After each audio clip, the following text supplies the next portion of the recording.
सरस्वत्यै नमः। श्री सद्गुरुभ्यो नमः।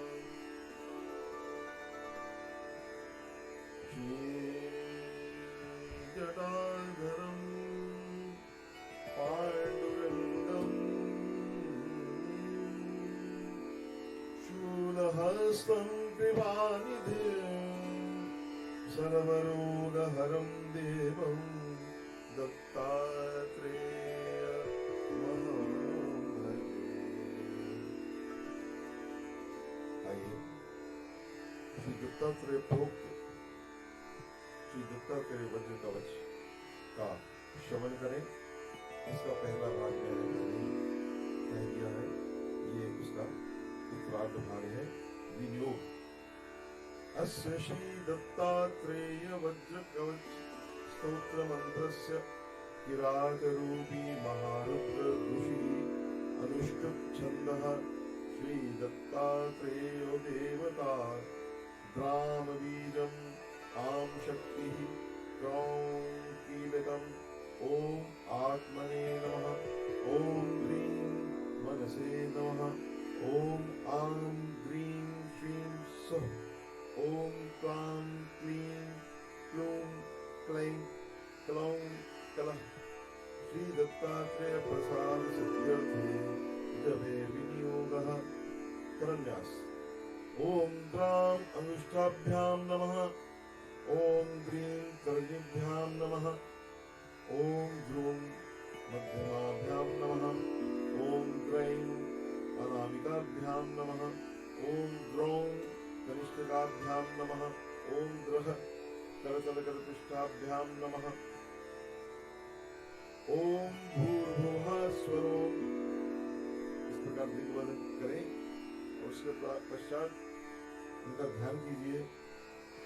जगद अंकुरकंदाय सच्चिदानंदमूर्तये दत्तात्रेयाय योगींद्र चंद्राय परमात्मने। उनका ध्यान इस प्रकार है। संसार वृक्ष के मूल स्वरूप सच्चिदानंद की मूर्ति और योगिंद्रों के लिए आह्लादकारी चंद्रमा एवं परमात्मा स्वरूप दत्तात्रेय मुनि को नमस्कार। कदा योगी कदा भोगी कदा नग्नः पिशाचवत् दत्तात्रेयो हरिः साक्षात् भुक्ति मुक्ति प्रदायकः। कभी योगी वेश में, कभी भोगी वेश में और कभी नगर दिवंगत के वेश में पिशाच के समान उन्नत अवस्था में इधर उधर घूमते हुए महामुनि दत्तात्रेय भोग देने में, मोक्ष देने में साक्षात विष्णु ही तो है। वाराणसी पुरस्नाई कोल्हापुर जपादरः माहुरी पुर भिक्षाक्षी सय्याशायी दिगंबरः। अब उनका प्रतिदिन क्या चर्या है, दिनचर्या। ये महामुनि प्रतिदिन प्रातः काशी में गंगा आदि में स्नान करते हैं, फिर समुद्र तटवर्ती कोल्हापुर के महालक्ष्मी मंदिर में पहुंचकर देवी का जप ध्यान करते हैं, फिर माहुरगढ़ पहुंचकर कुछ भिक्षा करते हैं और सैयाचल की कुंदराओं में दिगंबर वेश में विश्राम एवं शयन करते हैं। और उनका अंग कैसा है, शरीर की उनकी छटा कैसी है। इंद्रनील समाकार चंद्रकांत समद्युति वैदूर्य सदृश सुपुत्रीश्च चलकिंचित जटाधरः। देखने में इंद्रनील मणि के समान भस्म पोते हुए उनका शरीर पूरा नीला है और उनकी चमक चंद्रकांत मणि के समान श्वेत वर्ण की है। उनकी फहराती हुई काली नीली जटा कुछ कुछ वैदूर्य मणि के समान दिखती हैं। स्निग्धा धावल्य युक्ताक्षो अत्यंत नीलक नीलिकः भ्रूवक्ष शमश्रु नीलांगः शशांक सदृश आननः।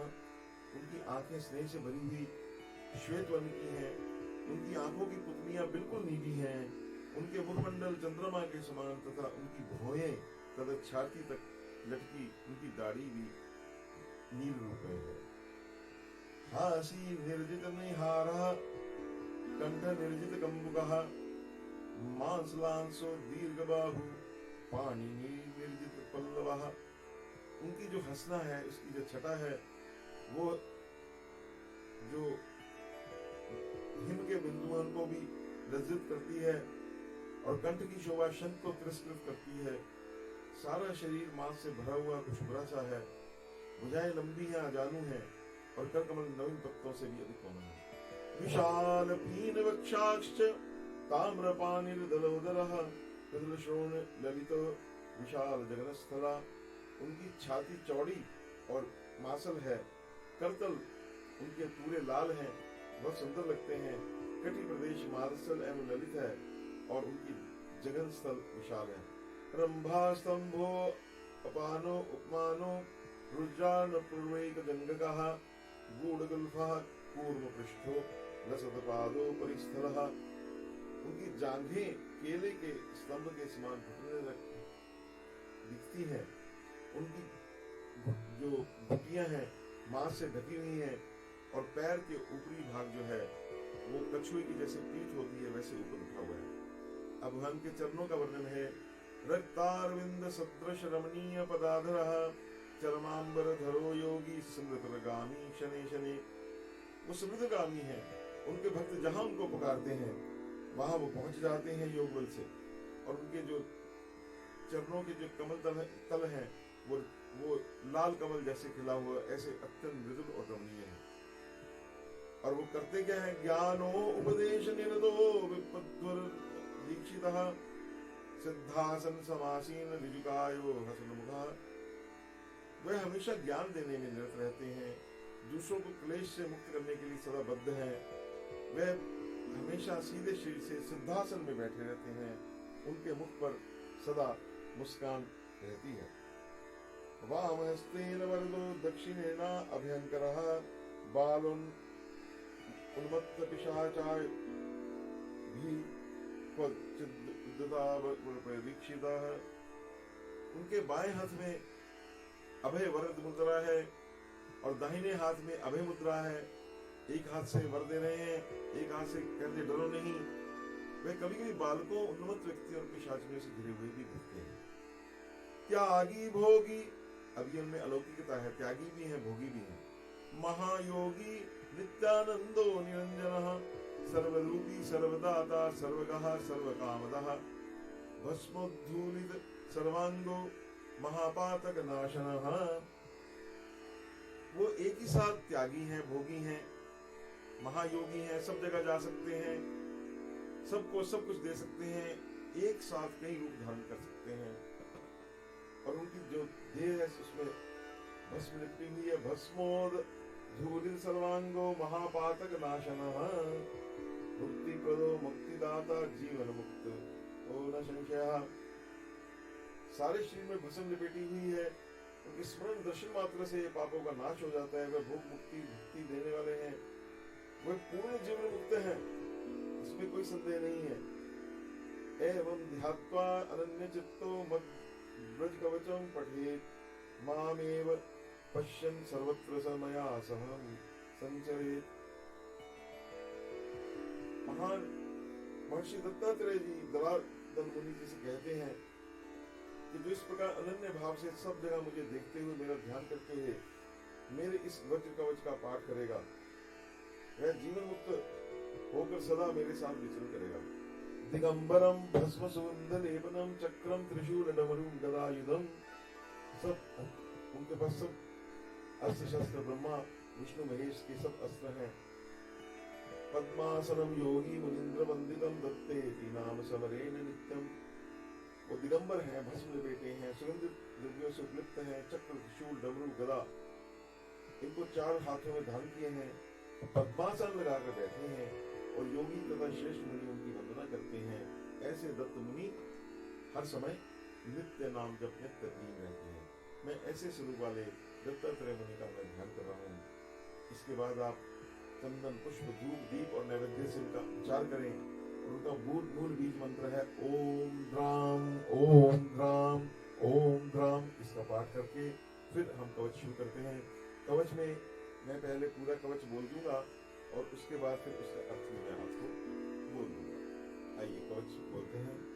ओम दत्तात्रेय शिरः पातु सहस्र आब्जेषु संस्थितः भालं पात्वानसूयेय चन्द्रमण्डलमध्यगः कूर्चं मनोमयः पातु हम क्षं द्विदल पद्मभुः ज्योतिरूपोक्षिणी पातु पातु शब्दात्मक हा श्रुति नासिकां पातु गन्धात्मा मुखं पातु रसात्मकः जिह्वां वेदात्मकः पातु दन्तवष्ठो पातु धार्मिकः कपोला वक्त्रिभू पातु पात्वशेषं ममात्मवित् स्वरात्मा षोडशाराब्धस्थित स्वात्मा वतार्दगलम् स्कन्धो चन्द्रानुजः पातु भुजो भात् पातु कृतादिभुः जत्रुणी शत्रुजित् पातु पातु वक्षस्थल हां हरिः कादितान्त द्वादशार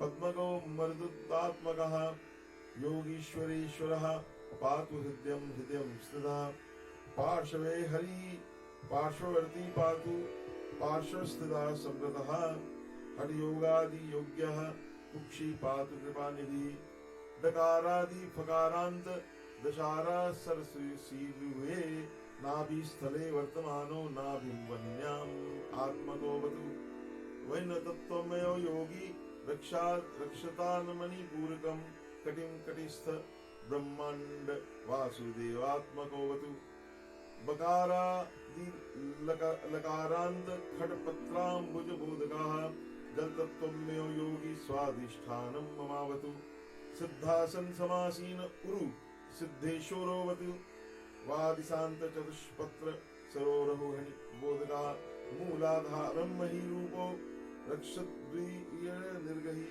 पृष्ठं च सर्वदा पातु जानुन्य स्तकराम्बुजः जंघे पातत्व ज्योतिन्द्र पातवम् अग्नितीर्थपावनः सर्वांगं पातु सर्वात्मा रोमाण्यवतु कोशवः चरमाम्बरः पातु रक्तं भक्ति प्रियोवतु मांसं मास्करः पातु मज्जां मज्जात्मकोवतु अस्थीनि स्थिर्धि पायन वेधा प्रपालयेत् शुक्रं शुक्रः पातु चित्तं पातु दृढ़ाकृतिः मनोबुद्धिर्महङ्कारं ऋषिकेशात्मकोवतु कर्मेन्द्रियाणि पातु ईशा पातु ज्ञानेन्द्रियाणिज्यः बन्धुत्तमः पायाच्च शत्रुभ्यः पातु शत्रुजित् गृहरामधनक्षेत्रपुत्रादि शङ्करोवतु भार्यां प्रगतिवित् पातु पश्वादीन् पातु शारङ्गवत्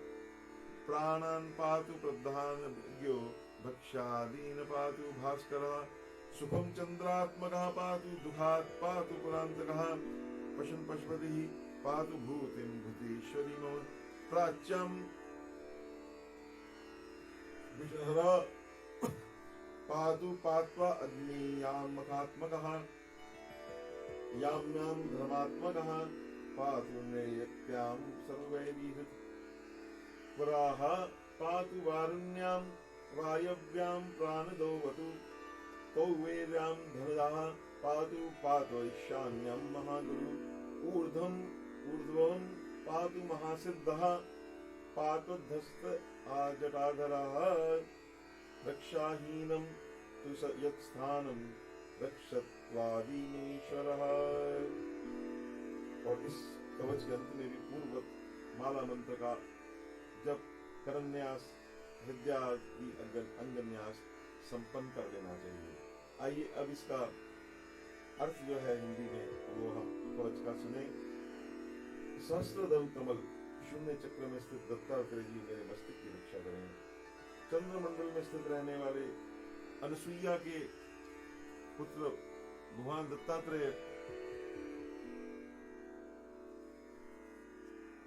मेरे ललाट की रक्षा करें। द्विदल पदम आज्ञा चक्र में स्थित मन स्वरूपी भगवान दत्तात्रेय मेरे नासिका के ऊपर भाग की रक्षा करें। ज्योति स्वरूप भगवान दत्तात्रेय मेरे नेत्रों की तथा शब्दात्मक दत्त मेरे दोनों कानों की रक्षा करें। अवधूतों के स्वामी भगवान दत्तात्रेय मेरे पैरों की दोनों कुंडलियों तथा पैरों से संपूर्ण तीर्थों को पवित्र करने वाले भगवान दत्तात्रेय मेरे पदतलों की रक्षा करें। सर्वात्मा भगवान दत्तात्रेय मेरे सभी अंगों की तथा विचित्र केशों वाले भगवान दत्तात्रेय मेरे रोम समूह की रक्षा करें। मृग चर्म धारण करने वाले भगवान दत्तात्रेय मेरे त्वच की रक्षा करें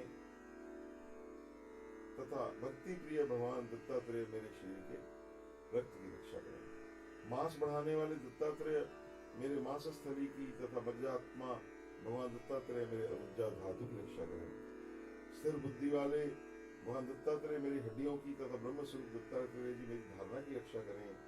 सुख देने वाले भगवान दत्तात्रेय मेरे शुक्र तेज की और दृढ़ ब्रज शरीर वाले दत्तात्रेय मेरे चित्त की रक्षा करें। अब इंद्रियों के स्वामी रूप भगवान दत्तात्रेय मेरे मन बुद्धि और अहंकार की रक्षा करें। ईश्वर स्वरूप भगवान दत्तात्रेय मेरी कर्मेंद्रियों की और अजन्मा भगवान दत्त मेरी ज्ञानेंद्रियों की रक्षा करें। बंधुओं में उत्तम भगवान दत्त ने मेरे बंधु भाइयों की और शत्रु विजेता भगवान दत्तात्रेय मेरे शत्रुओं से रक्षा करें। शंकर स्वरूप भगवान दत्तात्रेय हमारे घर खेत तथा बाग बगीचे धन संपत्तियों और मेरे पुत्र आदि की रक्षा करें। प्रकृति तत्व के मर्मज्ञ भगवान दत्तात्रेय मेरी पत्नी की और शारंग धनुष दान करने वाले विष्णु स्वरूप भगवान दत्तात्रेय मेरे पशु आदि की रक्षा करें। प्रधान तत्व के रहस्य वेता भगवान दत्तात्रेय मेरे प्राणों की और सूर्य स्वरूपी भगवान दत्तात्रेय मेरे भक्ष्य भोज्य आदि पदार्थों की कुदृष्टि एवं विष आदि से रक्षा करें। इस प्रकार से सारा कवच कुछ छूटता नहीं वाले। चंद्र रूपी भगवान दत्त मेरे सुखों की रक्षा करें तथा त्रिपुर दैत्य को मारने वाले शिव स्वरूप दत्तात्रेय मुझे सभी क्लेशों से बचाएं। पशुपतिनाथ रूपी दत्तात्रेय मेरे पशुओं की और भूतेश्वर दत्त मेरे वैभवों योग सिद्धियों की रक्षा करें। प्राच्याम विश्व को दूर करने वाले दत्ता जी पूर्व दिशा में और यज्ञ स्वरूप भगवान दत्तात्रेय अग्नि कोण में रक्षा करें।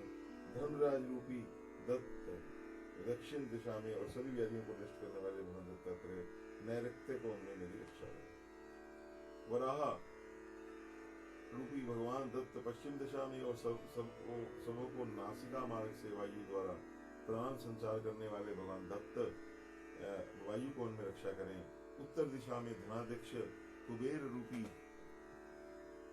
और ईशान कोण में विश्व के महागुरु शिव स्वरूप भगवान दत्तात्रेय जी रक्षा करें।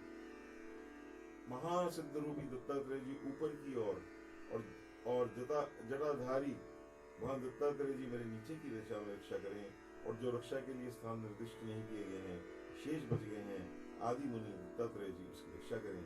इस प्रकार ये पूरा कवच पूरा होता है और इसके बाद माला मंत्र ओम द्राम का जप करें। करन्यास इत्यादि भगवान को अपने अंगों में बिठाएं। अब हम इसका फलश्रुति जो दत्तात्रेय जी ने कहा वो पढ़ते हैं। तो दत्तात्रेय जी कहते हैं कि जो मेरे इस वज्र कवच का पाठ है वो श्रवण भी करता है उसका संपूर्ण शरीर वज्र का हो जाता है, उसकी आयु भी अति दीर्घ हो जाती है। ये मेरा स्वयं का कथन है। मैं मेरे ही समान त्यागी भोगी महायोगी का सुख दुख से परे हो जाता है। उसके सभी संकल्प सदा सर्वत्र सिद्ध होने लगते हैं, जीवन मुक्त हो जाता है। ऐसा कहकर अवधूत दत्तात्रेय जी ध्यान हो गए और दलाधर मुनि भी इसका जप करके उनके समान ही जीवन मुक्त के रूप में आज भी विद्यमान है। उसी समय दूरश्रवा नामक के उस बिल्ले ने भी स्तोत्र को दूसरे सुन लिया था और एक बार सुनने से उसका भी श्री बुद्धि के समान चिंतन हो गया। तो दत्तात्रेय भगवान की जय। इस प्रकार महायोगी दत्तात्रेय जी के वज्र कवच को भगवान शंकर के मुख से सुनकर पार्वती जी ने उनसे पुनः प्रश्न किया, भगवान आप कृपा पूर्वक इस वज्र कवच का महात्म्य मुझे विस्तार पूर्वक बताइए। इसके जप का कौन अधिकारी है, उसे कहाँ किस प्रकार और कब कैसे जपना है। पार्वती जी के द्वारा विनीत भाव से पूछने पर भोले शंकर कहने लगे, पार्वती सुनो, तुमने जो पूछा है उसे मैं बतलाता हूँ, तुम ध्यान देकर सुनो। एकमात्र ये स्तोत्र धर्म अर्थ काम और मोक्ष सबका संपादन करने वाला तथा हाथी घोड़ा रथ तथा पादचारी चतुरंगिनी सेना और संपूर्ण ऐश्वर्य प्रदान करने वाला है। इसके पढ़ने से पुत्र मित्र स्त्री आदि सर्वोपर तत्व भगवत प्राप्ति रूप संतोष भी प्राप्त हो जाता है। और यही वेद शास्त्र आदि सभी विद्याओं ज्ञान विज्ञान का आकर है, मतलब खजाना है। एक साथ ही संगीत शास्त्र अलंकार काव्य और श्रेष्ठ कविता के निर्माण का भी ज्ञान करा देते हैं। बुद्धि विद्या भगवत धारणा शक्ति रूपी स्मृति नवोन्मयी शालिनी प्रतिभा शक्ति तथा विशुद्ध बोधात्मिका बुद्धि आदि को भी प्रदान कर देता है। सर्व संतो ये सब प्रकार के क्लेशों को नष्ट करने वाला है। तो सभी प्रकार से सुख संतोषों को प्रदान करने वाला। इसका पाठ तत्काल सभी काम क्रोध आदि आंतरिक और बाह्य शत्रुओं का संहार कर यश और कीर्ति का विस्तार करता है। अब इससे क्या नष्ट होता है, ये मैंने पहले एपिसोड में भी बोला है। 8 प्रकार के महारोगों, 13 प्रकार के सन्निपातों, 96 प्रकार के नेत्र रोगों और 20 प्रकार के प्रमेय, 18 प्रकार के कुष्ठ, 8 प्रकार के शूल रोग, 80 प्रकार के वात रोग, 40 प्रकार के पित्त रोग, 20 प्रकार के कफ संबंधी रोग, साथ ही क्षय रोग, चतुराई, हिजरा और बारी आदि से आने वाले जब एवं मंत्र यंत्र योग घोटना आदि से उत्पन्न रोग दुख पीड़ा आदि नष्ट हो, कुछ छूटता नहीं है। इसके अतिरिक्त भूत प्रेत ब्रह्म राक्षस दुष्मांड आदि से होने वाली दैवी को दुष्ट ग्रहों के द्वारा गोचर से उत्पन्न एक तरह की पीड़ाएं, स्पर्श दोष से उत्पन्न होने वाली छुआछूत की बीमारियां और मूल देश काल से उत्पन्न होने वाले अतिशय जुकाम आदि शीत ज्वर आदि देवी का इससे शरीर। इस कवच के 1000 पाठ करने से नवग्रह से उत्पन्न पूर्व जन्म के पातक महापातकों से उत्पन्न सभी रोगों दुख सर्वथा एवं स्थिति नष्ट होती है। इसके 10,000 पाठ करने से वंध्य सुरक्षण पुत्र प्राप्त होता है और 20,000 पाठ करने से अकाल मृत्यु नहीं होती। 30,000 पाठ करने से आकाश गमन की शक्ति, 1000 से 10,000 पाठ में सभी कामनाएं पूर्ण हो जाती है और 1,00,000 अवधि से निसंदेह साधक की सभी कार्य सिद्ध हो। और पाठ करना कहाँ है? मूलर के वृक्ष के नीचे दक्षिण की ओर मुख करके इसका 1 मास तक जप करने से शत्रु की सभी इंद्रियां सर्वथा विकल हो जाती हैं। मूलर के वृक्ष के नीचे धन धान्य की वृद्धि करने के लिए जप का विधान है। लक्ष्मी प्राप्ति की कामना से बिल्व वृक्ष के नीचे एवं किसी भी उपद्रव की शांति के लिए इमली वृक्ष के नीचे जप करना चाहिए। तेज ओज और बल की कामना से पीपल के वृक्ष के नीचे, विवाह की इच्छा से आम के नीचे, ज्ञान की इच्छा से तुलसी के नीचे एवं पुत्र की इच्छा से भगवान के गर्भ में धन की इच्छा वाले किसी भी शुभ स्थान में, पशु की इच्छा वाले गौशाला में, देवालय किसी भी काम में इसे बैठकर जब कर इसकी तत्काल सिद्धि होती है। नदी सरोवर आदि में नाभि पर्यंत जल में स्थित होकर भगवान सूर्य की ओर देखते इस कवच का 1000 पाठ करता है। विविध शास्त्र और सभी प्रकार की बातों में कीजिए। जो रात्रि में किसी जलाशय में कंठ मात्र से में जल स्थित होकर इसका पाठ करें, उसके सामान्य जो मृगी पुष्ट और अश्निजात जहाँ कहीं जो कुछ उपद्रव, महामारी, दुर्भिक्ष आदि जैसे आजकल बीमारियां स्थिर हो गई हैं, वहां जाकर इस कवच के जप मात्र से निश्चय ही उपद्रव आदि निवृत्त हो जाते हैं और शांति हो जाती है। व्यास जी ऋषि से कहते हैं, भगवान शंकर ने पार्वती जी से कहा, इस जो परम गुप्त और कल्याणकारी स्त्रोतों का कहा है, जो व्यक्ति इस वज्र कवच का पाठ करता है वह भी परम सिद्ध दत्तात्रेय जी के समान ही समस्त गुणों से संपन्न हो जाता है। या पठेद वज्र कवचम दत्तात्रेय समो भवेत। बोल रामचंद्र महाराज की जय, दत्तात्रेय भगवान की जय। तो सबसे पहले अत्रि पुत्र दत्तात्रेय ने गदाधर मुनि से कहा और उसे ही भगवान शंकर ने पूर्व पर्वतराज हिमालय की पृथ्वी पार्थ से बदलाया। जो व्यक्ति इस वज्र कवच का पाठ करेगा वह चिरायु एवं योगियों में श्रेष्ठ होकर दत्तात्रेय भगवान का सर्वोच्च करता है। इति श्री ये रुद्रयामल तंत्र से लिया है। इति श्री रुद्रयामले हिमवत खंडे मंत्र शास्त्रे उमा महेश्वर संवादे श्री दत्तात्रेय वज्र कवच स्तोत्रम संपूर्णम। इस प्रकार हिमवत खंड में रुद्रयामल तंत्र के अंतर्गत ये मंत्र शास्त्र रूपी शिव पार्वती के संवाद रूप में श्री दत्तात्रेय जी का वज्र कवच परिपूर्ण हुआ।